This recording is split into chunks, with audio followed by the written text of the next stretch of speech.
Hare Krishna.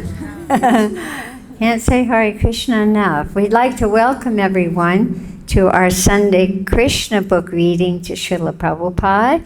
And as we always do, let us offer our respectful obeisances to Prabhupada and to each other.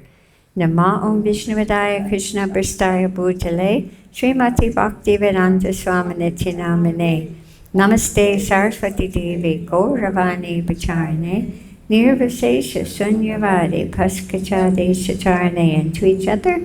Vancha Kalpadrubhyascha Kripa Sindhu Bhyevacha Patitanam Pavanebhyo Vaishnavebhyo Namo Namaha.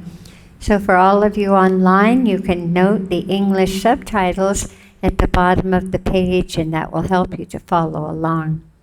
So Srila Prabhupada, today we're reading chapter 16, Subduing Kaliya.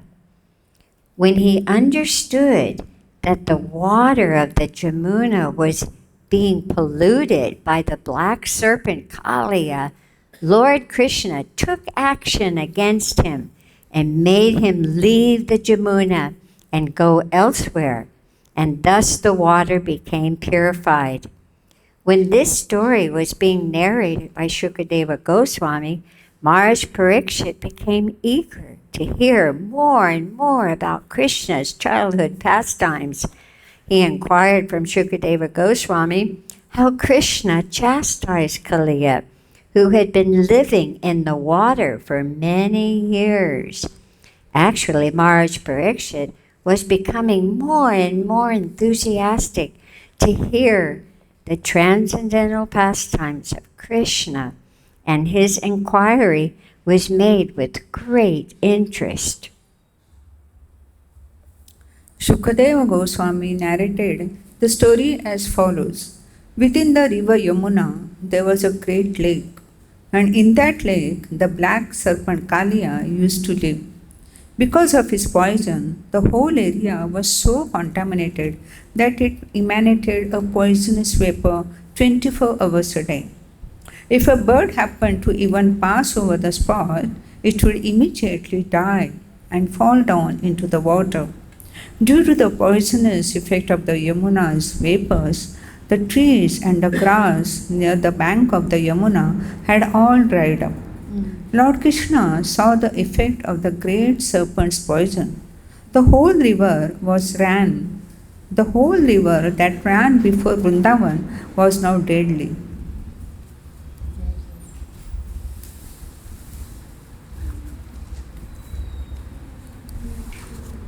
Krishna, who invented himself just to kill all the undesirable elements in the world, immediately climbed up a big kadamba tree on the bank of the Yamuna. The kadamba tree is a tree bearing round yellow flowers that are generally seen only in the Vrindavan area. After climbing to the top of the tree, he tightened his belt, cloth, and slapping his arms, just like a wrestler, jumped into the mist of the poisonous lake. Yeah. Yes.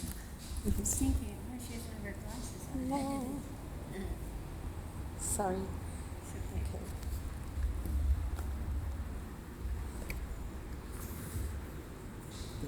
The kadamba tree from which Krishna jumped was the only tree there which was not dead. Some commenters say that due to being touched by the lotus feet of Krishna, the tree immediately became alive. In some other Puranas, it is stated that Garuda, the eternal carrier of Vishnu, knew that Krishna would take this action in the future, and so he put some nectar on this tree to preserve it. When Lord Krishna jumped into the water, the river overflooded its banks to a distance of 100 yards, as if something very large had fallen into it. This exhibition of Krishna's strength is not at all uncommon, because he is the reservoir of all strength. When Krishna was swimming about just like a great strong elephant, he made a tumultuous sound, which the great black serpent Kalia could hear. The tumult was intolerable for him, and he could understand that this was an attempt to attack his home. Therefore, he immediately came before Krishna. Kalia saw that Krishna was indeed worth seeing because his body was so beautiful and delicate. Its color resembled that of a cloud, and his feet resembled lotus flowers. He was decorated with Srivatsa, jewels, and yellow garments. He was smiling with a beautiful face and playing in the river Yamuna with great strength. But in spite of Krishna's beautiful features, Kalia felt great anger within his heart, and thus he grabbed Krishna with his mighty coils. Seeing the incredible way in which Krishna was enveloped in the coils of the serpent, the affectionate cowherd boys and other inhabitants of Vrindavana immediately became stunned out of fear. They had dedicated everything to Krishna, their lives, property, affection, activities. Everything was for Krishna. And when they saw him in that condition, they became overwhelmed with fear and fell down on the ground. All the cows, bulls, and small calves became overwhelmed with grief, and they began to look at him with great anxiety. Out of fear, they could only cry in agony and stand erect on the bank, unable to help their beloved Krishna. While this scene was taking place on the bank of Yamuna, there were ill omens manifest.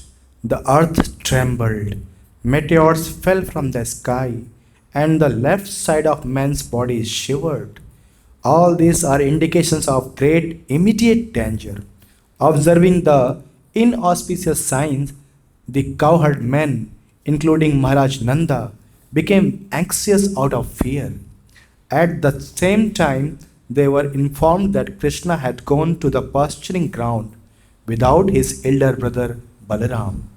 As soon as Nanda and Yasoda and the cowherd men heard this news, they became even more anxious. Out of their great affection for Krishna and being unaware of the extent of his potencies, they became overwhelmed with grief and anxiety because they had nothing dearer than Krishna and because they had dedicated their everything, life, property, affection, mind, and activities to Krishna. Because of their great attachment for Krishna, they thought, today Krishna is surely going to be vanquished.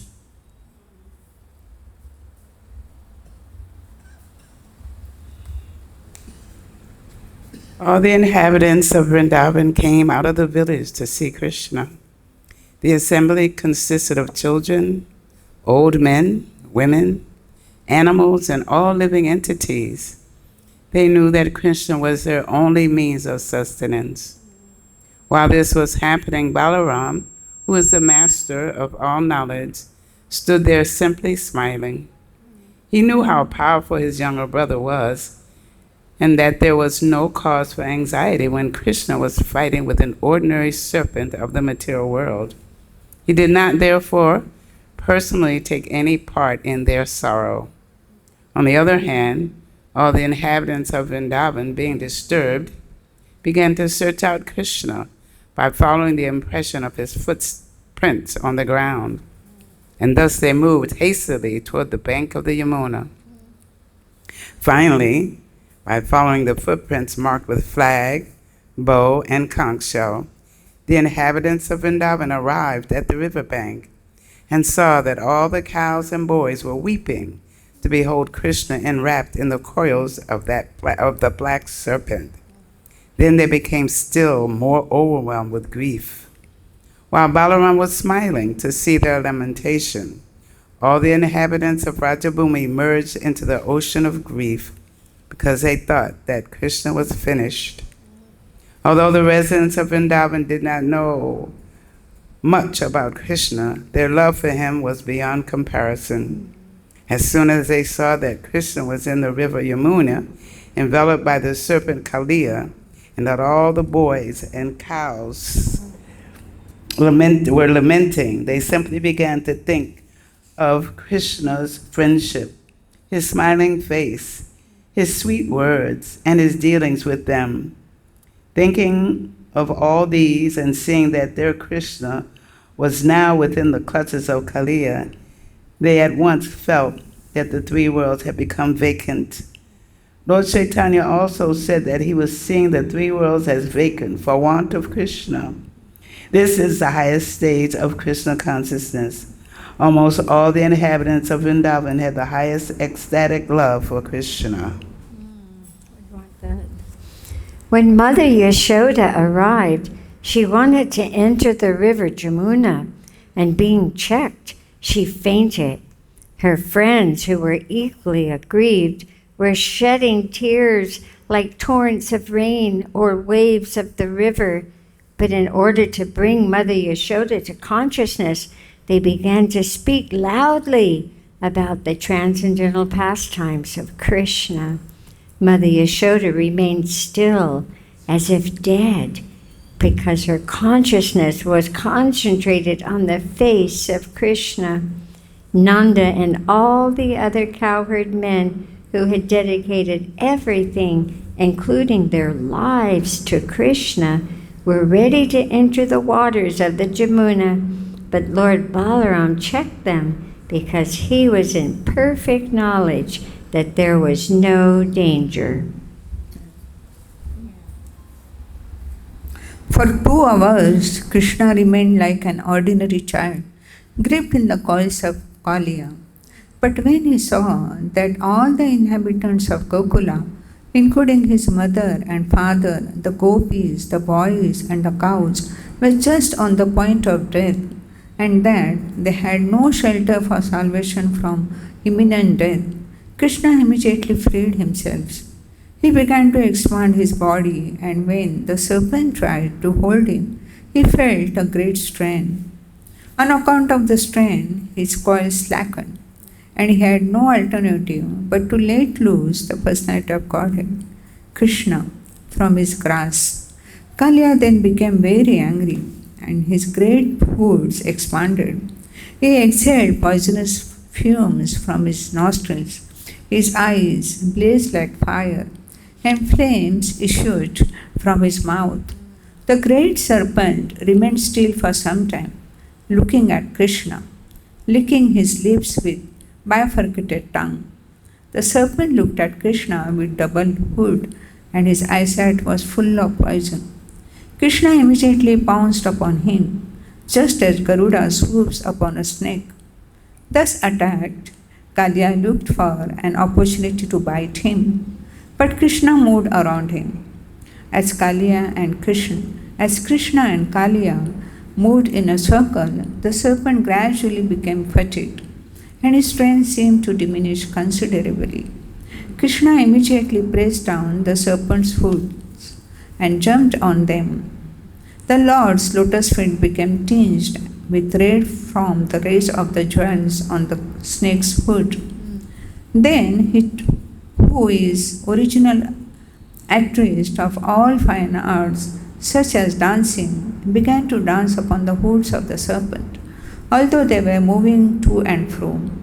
Upon seeing this, the denizens of the upper planet showered flowers, beat drums, played different types of flutes, and sang various prayers and songs. In this way, all the denizens of heaven, such as the Gandharvas, Siddhas, and demigods, became very much pleased.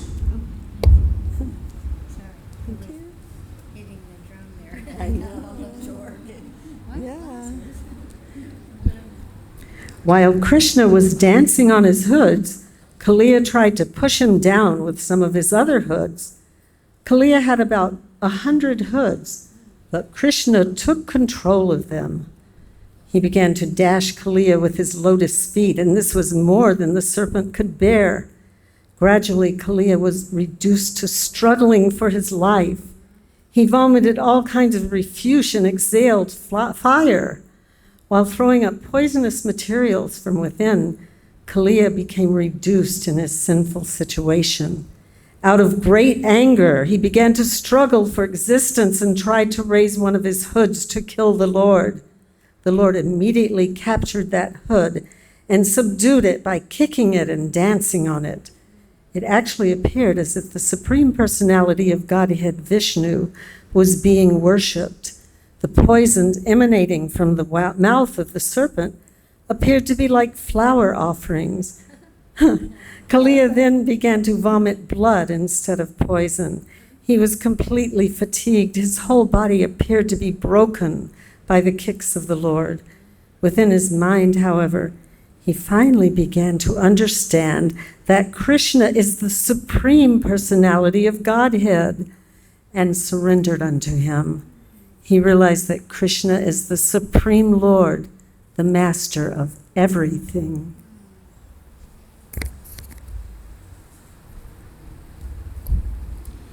The wives of the serpent, known as the Nagapatnis, saw that their husband had been subdued by the Lord's kicking and that he was almost at the point of death due to bearing the heavy burden of the Lord, within whose abdomen the whole universe remains.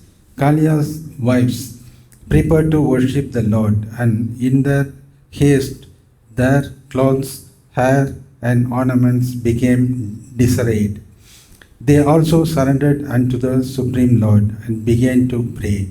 They appeared before him, put forward their offspring, and anxiously offered respectful obeisances, falling down on the bank of the Yamuna. The Nagapatnis knew that Krishna is the shelter of all surrendered souls, and they decided to release their husband from the impending danger by pleasing the Lord with their prayers. The Nagpatnis began to offer their prayers as follows. O dear Lord, you are equal to everyone. For you, there is no distinction between your sons, friends, or enemies. Therefore, the punishment which you have so kindly offered to Kaliya is exactly befitting. O Lord, you have descended especially for the purpose of annihilating all kinds of disturbing elements within the world, and because you are the absolute truth, there is no difference between your mercy and your punishment. We think, therefore, that this apparent punishment of Kaliya is actually some benediction.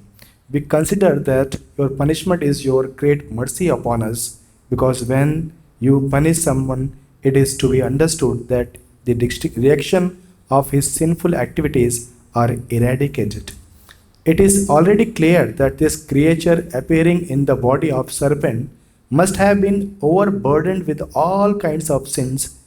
Otherwise, how could he have the body of serpent? Your dancing on his hoods has reduced all sinful results of the actions caused by his having this body of a serpent. It is therefore very auspicious that you have become angry and have punished him in this way.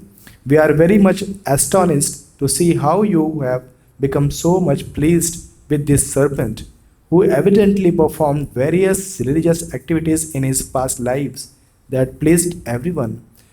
He must have undergone all kinds of penances and austerities, humbly honored others, and executed universal welfare activities for all living creatures.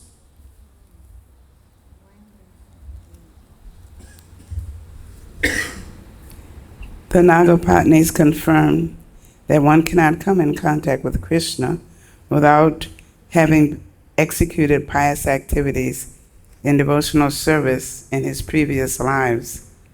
As Lord Chaitanya advertised in his Shastastika, one has to execute devotional service by humbly chanting the Hare Krishna mantra, thinking oneself lower than the straw on the street, and not expecting honor for himself, but offering all kinds of honor to others.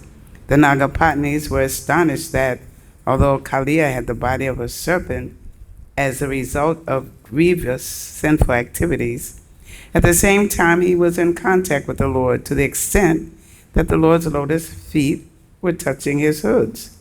Certainly this was not the ordinary result of pious activities.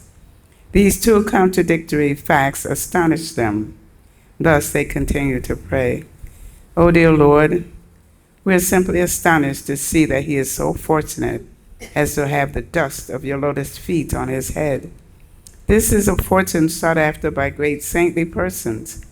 Even the goddess of fortune underwent severe austerities just to have the blessing of the dust of your lotus feet. So how is it that Kali is so easily getting this dust on his head? We have heard from authoritative sources that those who are blessed with the dust of your lotus feet do not care even for the highest post within the universe, namely the post of Lord Brahma, or the kingship of the heavenly planets, or the sovereignty of this planet. Nor do such persons desire to rule the planets above this earth, such as Siddhaloka, nor do they aspire for the mystic powers achieved by the yoga process. Nor do the pure devotees aspire for liberation by becoming one with you.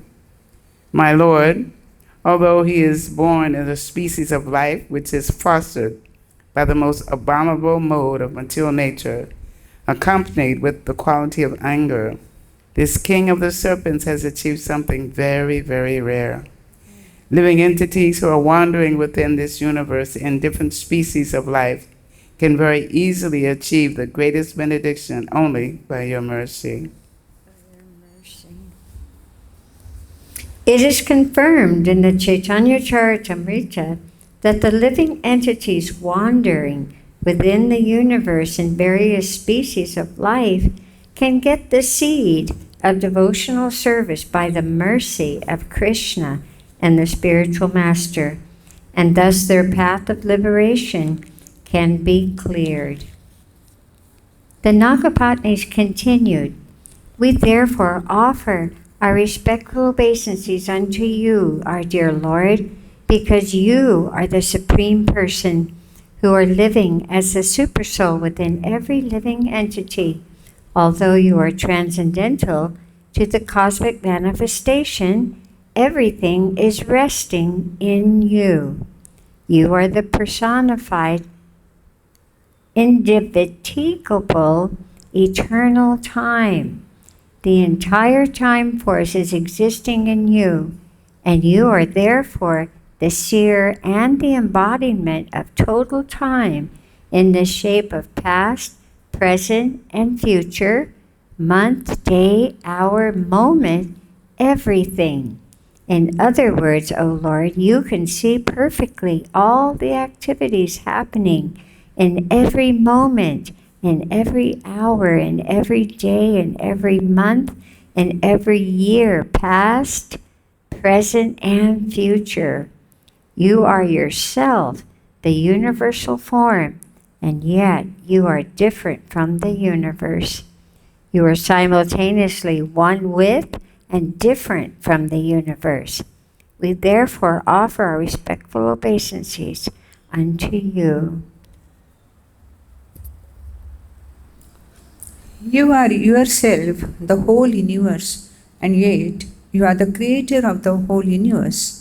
You are the superintendent and maintainer of the whole universe, and you are its original cause. Although you are present within this universe by your three qualitative incarnations, Brahma, Vishnu, and Maheshwar, you are transcendental to the material creation. Although you are the cause of the appearance of all kinds of living entities, their senses, their lives, their minds, their intelligence, you are to be realized by your internal energy. Let us therefore offer our respectful obeisances unto you, who are unlimited, finer than the finer, and the center of all creations, and the knower of everything. Different varieties of philosophical speculators try to reach you. You are the ultimate goal of all philosophical efforts, and it is actually only you who are described by all philosophies and by different kinds of doctrines. Let us offer our respected obeisances unto you, because you are the origin of all scripture and the source of knowledge. You are the root of all evidences, and you are the supreme persons who can bestow upon us the supreme knowledge. You are the cause of all kinds of desires, and you are the cause of all kinds of satisfaction. You are the Vedas personified. Therefore, we offer you our respectful obeisances. Glasses. Now I lost where we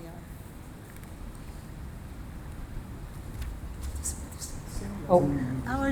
Our dear Lord, you are the Supreme Personality of Godhead, Krishna. And you are also the Supreme Enjoyer. You have now appeared as the son of Vasudeva, who is a manifestation of the state of pure goodness. You are the predominating deity of mind and intelligence, Aniruddha and Pradumya. And you are the Lord of all Vaishnavas. By your expansion as the Chatur Vyuha, namely Vasudeva, Sankarshan, Aniruddha, and Pradumya, you are the cause of the development of mind and intelligence. By your activities only, the living entities become covered by forgetfulness or discover their real identity.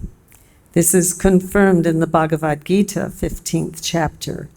The Lord is sitting as the supersoul in everyone's heart, and due to his presence, the living entity either forgets himself or revives his original identity. We can partially understand that you are within our hearts as the witness of all our activities, but it is very difficult to appreciate your presence, although every one of us can do so to some extent. You are the supreme controller of both the material and spiritual energies. Therefore, you are the supreme leader. Although you are different from this cosmic manifestation, you are the witness and creator, the very ingredient of this cosmic manifestation. We therefore offer our respectful obeisances unto you.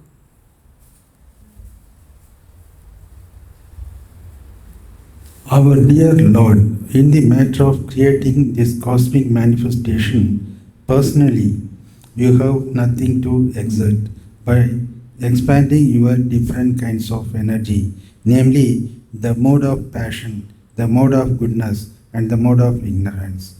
You create, maintain, and annihilate this cosmic manifestation. As the controller of the entire time force, you simply glance over the material energy, thereby creating this universe and energizing the different modes of material nature, which are differently in different creatures. No one can estimate, therefore, how your activities are going on within this world. Our dear Lord, although you have expanded into the three principal deities of this universe, namely Lord Brahma, Lord Vishnu, and Lord Shiva, for creation, maintenance, and destruction. Your appearance as Lord Vishnu is actually for the benediction of living creatures. Therefore, for those who are actually peaceful and who are aspiring after the supreme peace, worship of your peaceful appearance as Lord Vishnu is recommended. O Lord, we are submitting our prayers unto you. You can appreciate that this poor serpent is going to give up his life. You know that for us women, our husband is our life and everything. Therefore, we are praying unto you that you kindly excuse Kaliya, our husband, because if this serpent dies, then we shall be in great difficulty. Looking upon us only, please excuse this great offender. Our dear Lord, every living creature is your offspring, and you maintain everyone. This serpent is also your offspring, and you can excuse him once, although he was offended you. Undoubtedly, without knowing your supremacy, we are praying that he may be excused this time. Our dear Lord, we are offering our loving service unto you because we are all eternal servitors of your Lordship. You can order us to do whatever you please. Every living being can be relieved from all kinds of despair if he agrees to abide by your orders. After the Nagpatnis submitted their prayers, Lord Krishna released Kaliya from his punishment. Kaliya was already unconscious from being struck by the Lord. Upon regaining consciousness and being released from the punishment, Kaliya got back his life force and the working power of his senses. With folded hands, he humbly began to pray to the Supreme Lord Krishna. My dear Lord, I have been born in such a species that by nature I am angry and envious. Being in the darkest region of the mode of ignorance, your Lordship knows well that it is very difficult to give up one's natural instincts, although by such instincts the living creature transmigrates from one body to another. It is also confirmed in the Bhagavad-Gita that it is very difficult to get out of the clutches of material nature, but if anyone surrenders unto the Supreme Personality of Godhead, Krishna, the modes of material nature can no longer act on him. My dear Lord, Kaliya continued, you are the original creator of the modes of material nature, by which the universe is created. You are the cause of the different kinds of mentality possessed by living creatures, by which they have obtained different varieties of bodies. My dear Lord, I am born as a serpent. Therefore, by natural instincts, I am very angry. How is it then possible to give up my acquired nature without your mercy? It is very difficult to get out of the clutches of your Maya. By your Maya, we remain enslaved. My dear Lord, kindly excuse me for my inevitable material tendencies. I surrender unto you. Now you can punish me or save me, as you desire.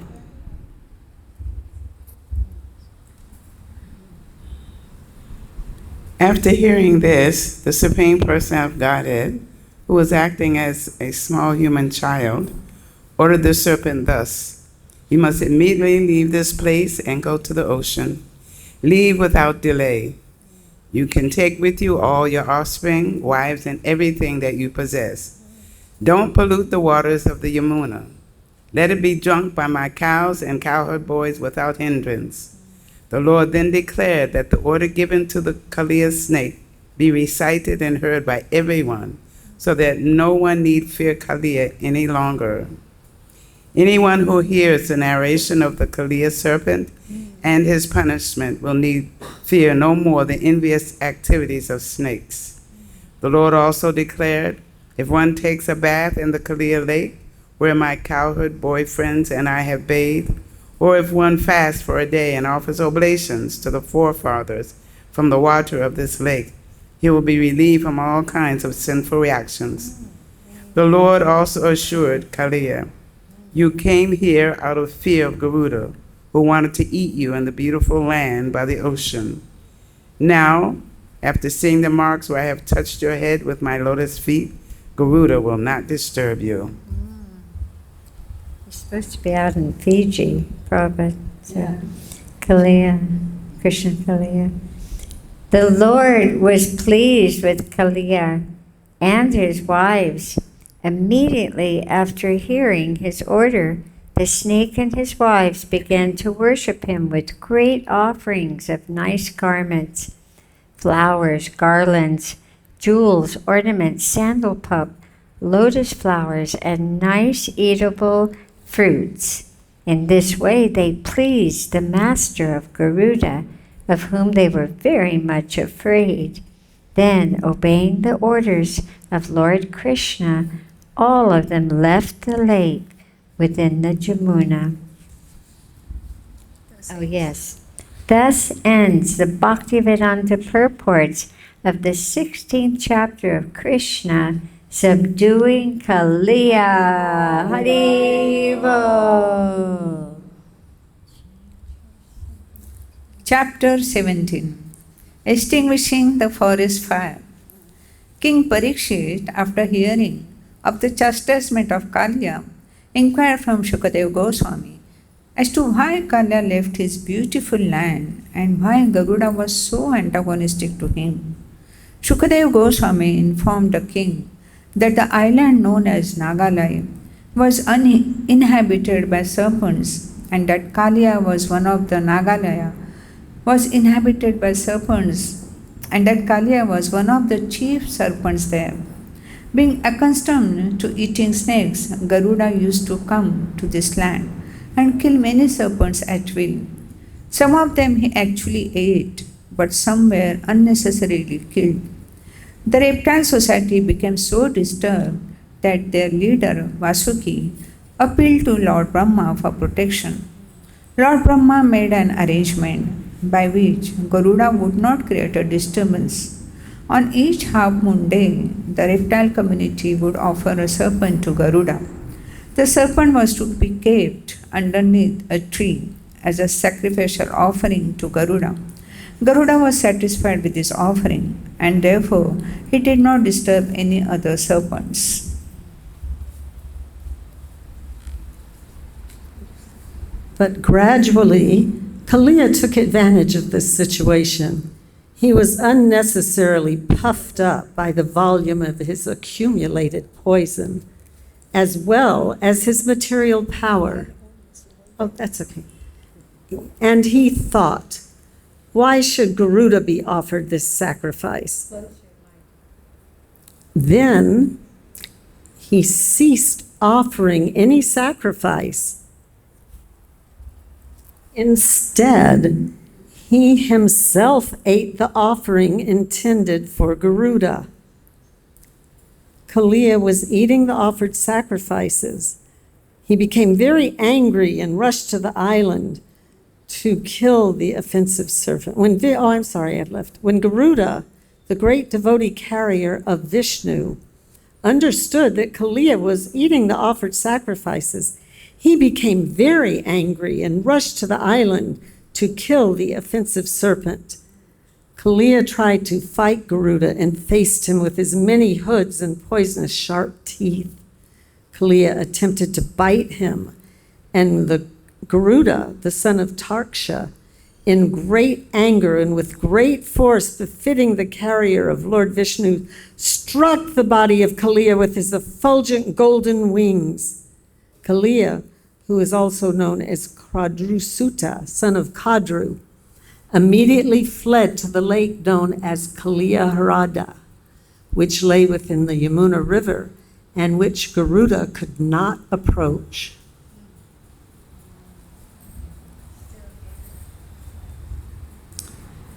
Kaliya took shelter within the water of the Yamuna for the following reason.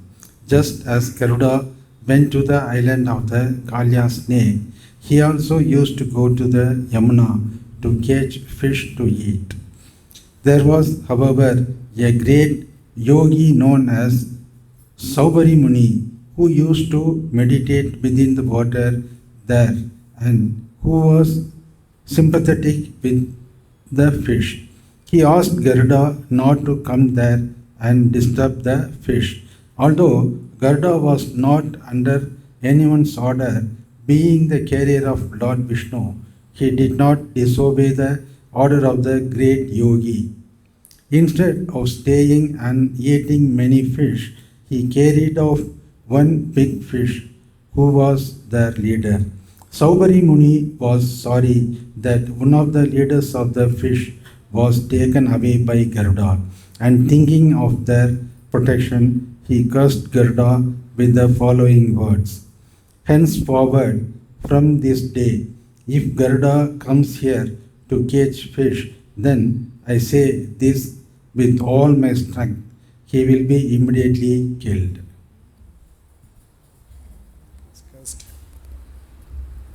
This curse was known as only known to Kaliya. Kaliya was therefore confident that Garuna would not be able to come there, and so he thought it wise to take shelter of the lake within the Yamuna. But Kaliya's taking shelter of Saubari Muni was not successful. He was driven away from the Yamuna by Krishna, the master of Garuda. It may be noted that Garuda is directly related to the Supreme Personality of Godhead and is so powerful that he is never subject to anyone's order or curse. Actually, the cursing of Garuda, who is stated in Srimad Bhagavatam to be the stature of the Supreme Personality of Godhead, Bhagavan, was an offense on the part of Saubari Muni. Although Garuda did not try to retaliate, the Muni was not saved from his offensive act against a great Vaishnava personality. Due to this offense, Saubari fell down from his yogic position and afterwards became a householder, a sense enjoyer in the material world. The fall down of Saubari Muni, who was supposed to be absorbed in spiritual bliss by meditation, is an instruction to the offender of Vaishnavas. When Krishna finally came out of Kaliya's lake,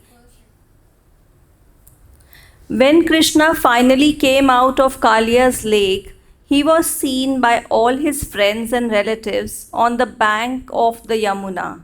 He appeared before them nicely decorated, smeared all over with chandan pulp, bedecked with valuable jewels and stones, and almost completely covered with gold. The inhabitants of Vrindavan, including the cowhead boys and men, the gopis, Mother Yashoda, Maharaj Nanda, and all the cows and calves, saw Krishna coming from the Yamuna, and it was as though they had recovered their very life. When a person regains his life, naturally he becomes absorbed in pleasure and joyfulness. They each in turn pressed Krishna to their chest, and thus they felt a great relief. Mother Yashoda, Rohini, Maharaj Nanda, and the cowherd men became so happy that they embraced Krishna. They thought they had achieved their ultimate goal of life.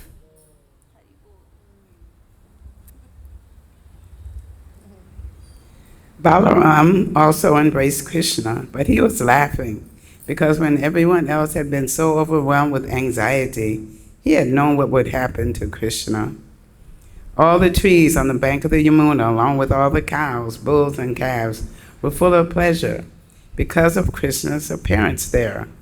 The Brahmana inhabitants of Vrindavan immediately came with their wives to congratulate Krishna and his family members. And because Brahmanas are considered to be the spiritual masters of society, they offered their blessings to Krishna and his family on account of Krishna's release.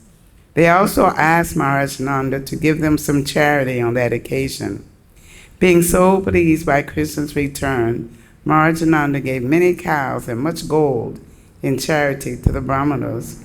While Nanda Maharaj was thus engaged, Mother Yashoda simply embraced Krishna and made him sit on her lap while she shed tears continuously.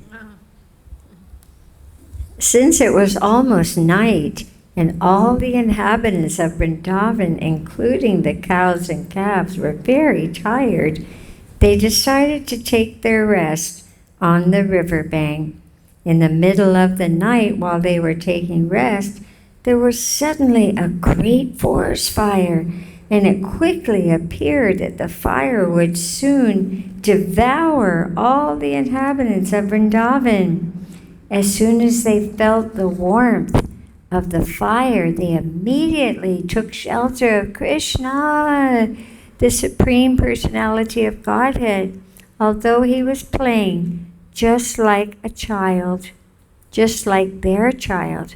They began to say, "Our dear Krishna, O Supreme Personality of Godhead, our dear Balaram, reservoir of all strength, please try to save us from this all-devouring and devastating fire. We have no shelter other than you. The devastating fire will swallow us all.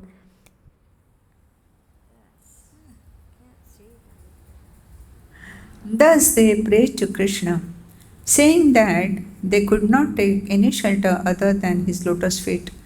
Lord Krishna, being compassionate upon his own townspeople, immediately swallowed up the whole forest fire and saved them. This was not impossible for Krishna because he is unlimited. He has unlimited power to do anything he desires.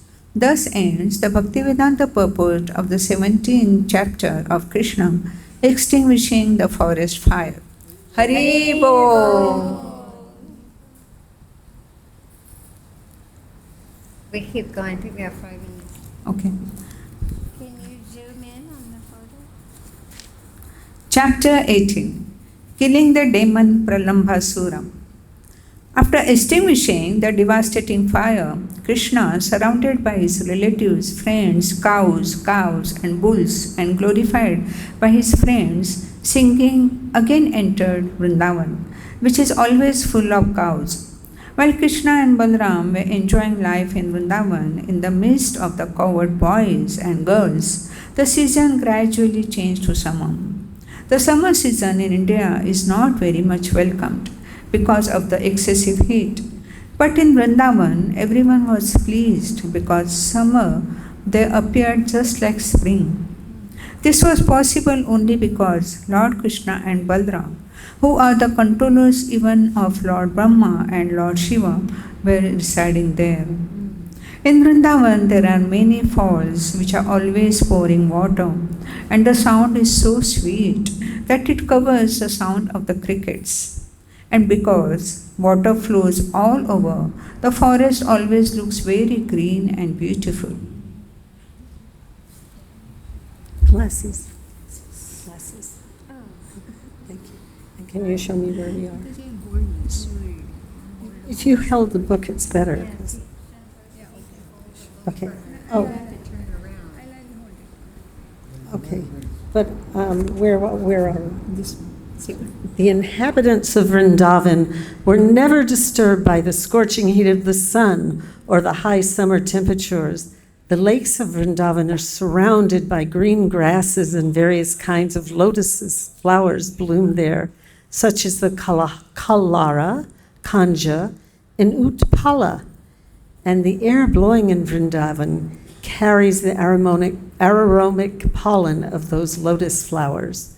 When the particles of water from the waves of the Jamuna, the lakes and the waterfalls touched the bodies of the inhabitants of Vrindavan, they automatically felt a cooling effect.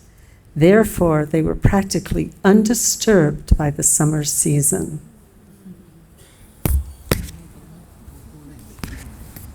Okay. Vrindavan is such a nice place. Flowers are always blooming, and there are even various kinds of decorated deer. Birds are chirping, peacocks are crowing and dancing, and the bees are humming. The cuckoos there sing nicely in 5 kinds of tunes.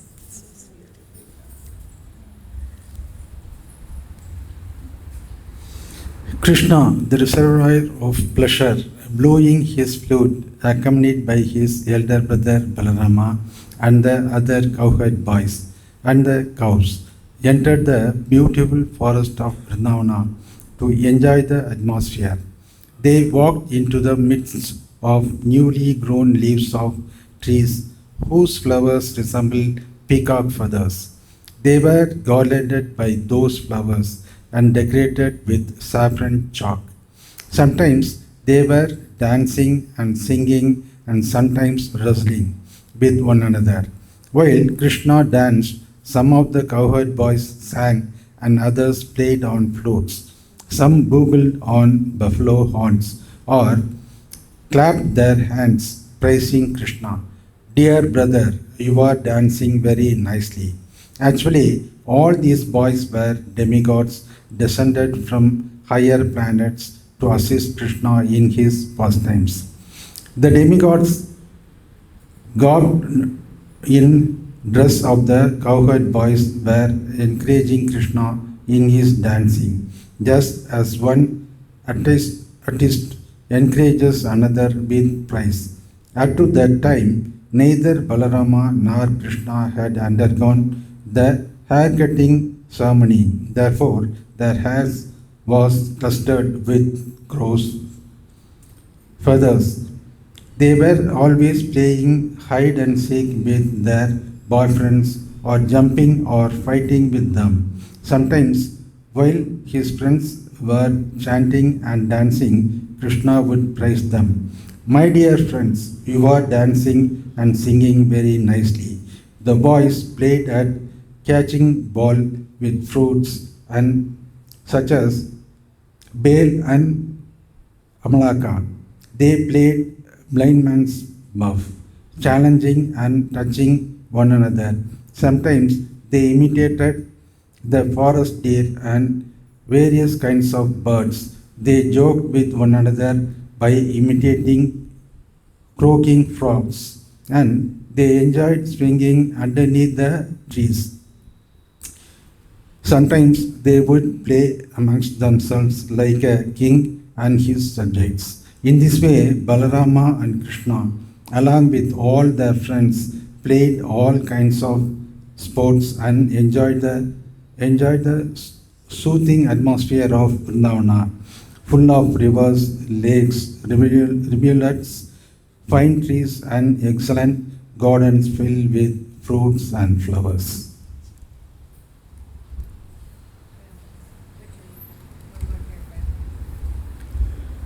Once, while the boys were engaged in their transcendental pastimes, a great demon of the name Pralambasura entered their company, desiring to kidnap both Balaram and Krishna. Although Krishna was playing the part of cowherd boy as the Supreme Personality of Godhead, he could understand everything past, present, and future. So when Pralambasura entered their company, Krishna began to think how to kill the demon. But externally he received him as a friend. "Oh, my dear friend," he said, "it is very good that you have come to take part in our pastimes." Krishna then called his friends and ordered them, "Now we shall play in pairs. We shall challenge one another in pairs." With this proposal, all the boys assembled together. Some of them took the side of Krishna and some of them took the side of Balaram, and they arranged to play in duel. The defeated members in duel fighting had to carry the victorious members on their backs as a horse carries its master. They began playing and at the same time tended the cows as they proceeded through the Bhandirvana forest.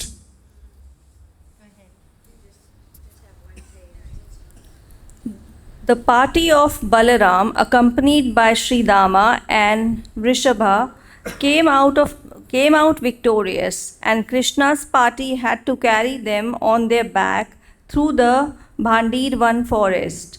The Supreme Personality of Godhead, Krishna, being defeated, had to carry Sri Dama on his back, and Bhadrasena carried Vrishabha. Imitating their play, Pralambasur, who appeared there as a cowherd boy, carried Balarama on his back. Pralambasur was the greatest of the demons, and he had calculated that Krishna was the most powerful of the cowherd boys. To the end. In order to avoid the company of Krishna, Pralambasura carried Balaram far away. The demon was undoubtedly very strong and powerful, but he was carrying Balaram, who was compared to a mountain. Therefore he began to feel the burden, and thus he assumed his real form. When he appeared in his real feature, he was decorated with a golden helmet and earrings, and looked just like a cloud with lightning carrying the moon. Balaram observed the demon's body expanding up to the limits of the clouds, his eyes dazzling like blazing fire and his mouth flashing with sharpened teeth. At first, Balaram was surprised by the demon's appearance and began to wonder, how is it that all of a sudden this carrier has changed in every way?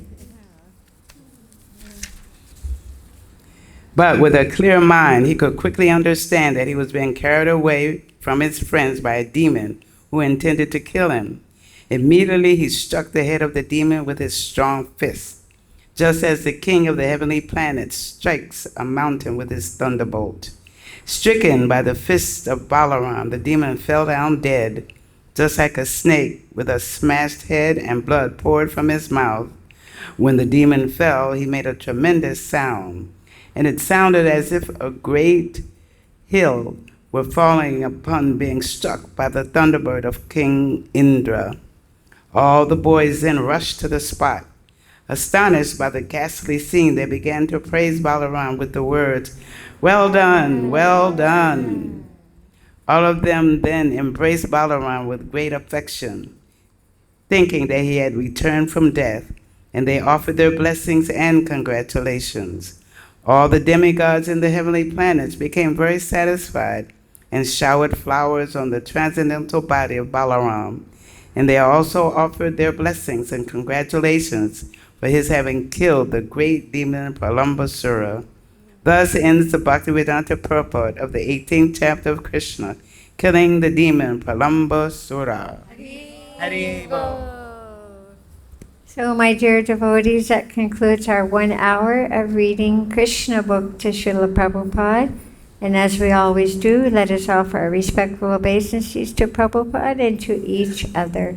Nama Om Vishnuvadaya Krishna Prasthaya Bhutale Srimati Bhakti-Vedanta Swaminiti Namane Namaste Saraswati Devi Gauravani Pacharane Nirvasesha Sunyavade Paskachade Shatarane, and to each other.